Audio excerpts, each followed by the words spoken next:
disrupted. America that I fought. Weird thing to happen.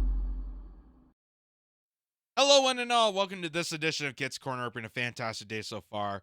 So AOC is having a bit rough because she was met with some Palestinian protesters or people that actually give a damn about the situation as they confront her on her stance on this horrific genocide, whether she is actually a true supporter of, civility and gives a damn about being a peace advocate like she ran a campaign on, or if she truly is the establishment shill that she's always now became to, and now that she's, cozy herself so much into the Democratic Party that she's just developed in the status quo.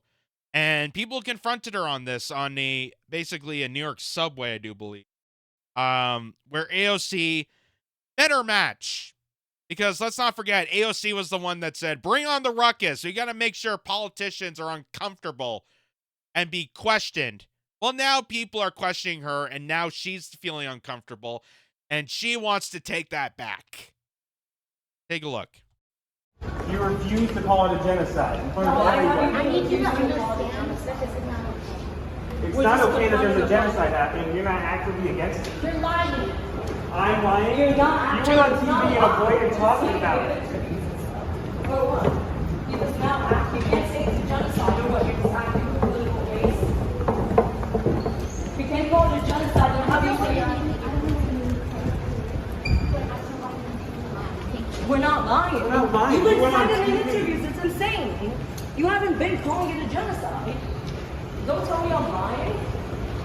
Then just say it's a genocide. Just say it. Over 30,000 people are dead, AOC. You can't just say it for once. Just say the word. That's it. That's all we want you to say. Or you're not angry about people confronting you publicly. You can't call it genocide. Over 30,000 people have died. Stop. Okay? Stop. We're not doing anything. We're just talking to an elected public official. That's all we're doing. That's it. You're gonna cut it, and you're going to cut this, and you're going to clip this so that it's completely out of context. I already said that it was, and y'all are just going to pretend that it wasn't over and over again. It's fucked up, man. And you're not helping these people, and you're not helping them. You refuse to. You're not helping them. There you go. The rising star, AOC. Born to shine. And by the way, I can agree with her because you can't call a genocide because don't you know, actions are not violence, the words are.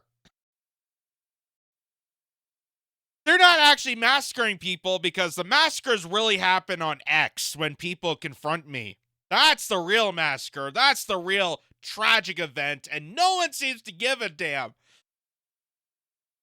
I almost thought she was going to cry.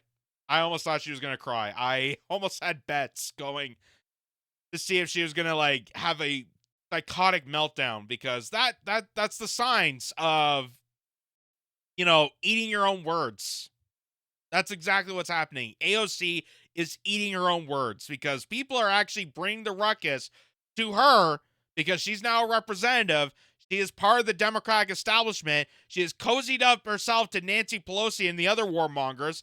And now she has to prove herself that she is definitely the still same AOC that she campaigned on, which she's not. She has failed at every campaign promise that she was running for. And that shows how much of a shill she is. And this just continues on that because she's ignoring. She doesn't want to call it a genocide. And she says that I already did it.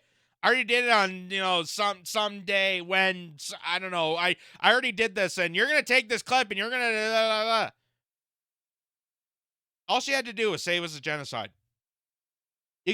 All you have to do is say you disagree with Israel storming into the Palestinian region and slaughtering people. That's all you have to do.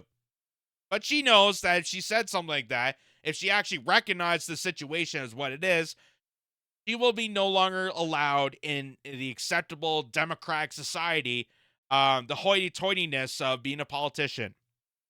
So that's why she's doing this. That's why she's covering herself and having a psychotic breakdown instead of just being a true human being. And it just makes her look foolish. More so than when people thought, you know, she looked foolish doing those dance moves. Remember the campaign? She was like, no. This is more of a joke. This is the AOC that people should be making fun of, because now she's eating her own words. And those words, you may remember, God actually tweeted out once.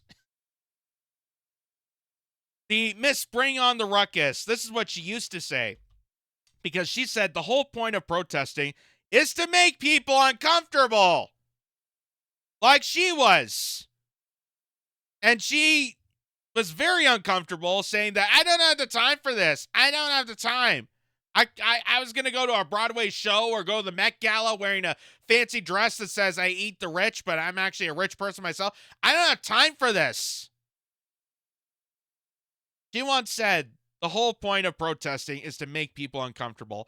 Activists take that discomfort with the status quo and advocate for concrete policy changes. Popular support often starts small and grows. To which I say,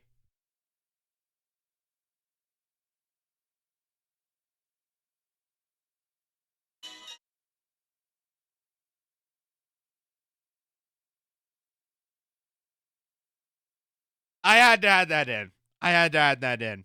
And I probably know that's going to get me a copyright strike, but I don't care, because that's one of those moments. That's one of those moments where you have, it's literally like watching a meme in action. AOC contradicting herself of being stand up and speak out and bring on the ruckus. We got to make the Democratic Party uncomfortable. When she was running to get into office, that was her whole shtick. That was the whole motive. That was the whole reason why people, including myself, had support for AOC. She was going to bring on the ruckus. She was actually going to, convey, be the loudest voice in the room to transform the Democratic Party. And guess what? She became it. Because those who can't transform become. And that is why AOC is such the disgrace that she is now, that now she has to eat her own words in the middle of a New York City subway, making herself uncomfortable by not just doing the basic of acknowledging the situation at hand by saying that it is a genocide. That's all you had to do. All you had to do. Even if you don't agree with it, you just go with it. But she had to make a scene for herself because she is basically the Democrats' favorite actress.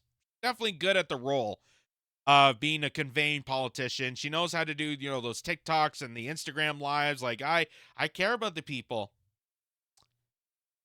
Then the action happens, and they yell action, and this is what we get. She's definitely a good character actor of being a politician, but not actually acting like an actual true representative of policies. When push comes to shove, she is the exact shill that she once wanted people to make uncomfortable. Which is how hilarious this tweet is after seeing that.